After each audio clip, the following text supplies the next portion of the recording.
I think over the last few years, it has gotten harder and harder to try to keep in touch with people who have a very, very strong difference in ethics than you do when it comes to the things that are happening in our country.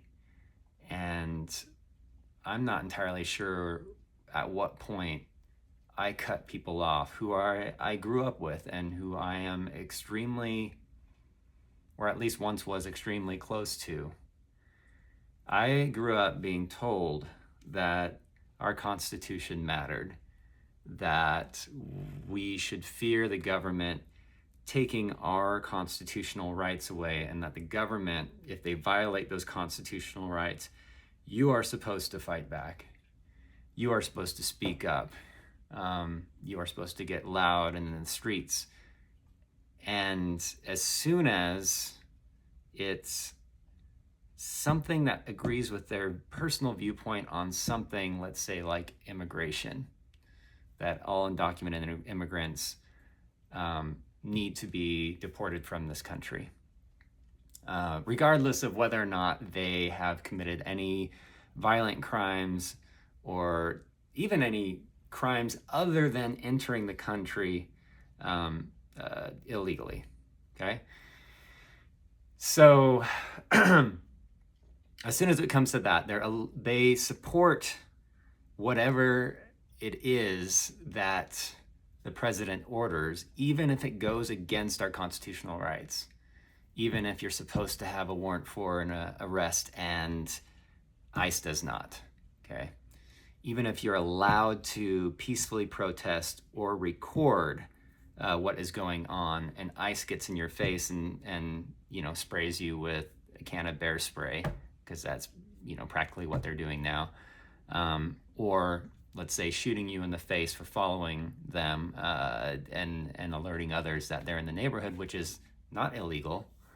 To have your rights violated like that, these are constitutional rights, right to assembly and all that stuff, even the right for the press to be there and to write about what they see is going on, those rights are also being violated, because immediately if you do report on something that's going on, you might get sued by Donald Trump, right? Because that's his best way to retaliate, because he profits off of that. Whatever he can do, doesn't matter who you are. What point do you cut the people off who you were once close to, who have now refused to see the situation as it is? It's not necessarily a difference of a political opinion. It's a difference in ethical opinion, because people are being hurt. People are being killed. People are being kidnapped. So is it time to just cut those people off forever and say bye, because you are so far beyond what we can even change? And I have to recognize that I grew up in that kind of climate. And if you look at my past journals from when I was younger, probably all the way up until my early 20s, my viewpoint on people who were not like me was pretty harsh. It's in writing. And over time, people have been able to help me see, my flaws in the way that I thought, help me see my own bigotry. And it was because they gave me a chance. And so, I've got this continuing evolution of change based on when somebody calls me out on something. And it doesn't always happen overnight. I might get defensive in the moment, and I might need a few days to cool off. And then as soon as I start thinking about it, I realize the hypocrite that I may have been in that situation. And then I need to go back and talk to that person and say, you know what, you are right. I can kind of see some reason in what you're doing. Let's talk more about this. And eventually, I can change. I'm 43 now.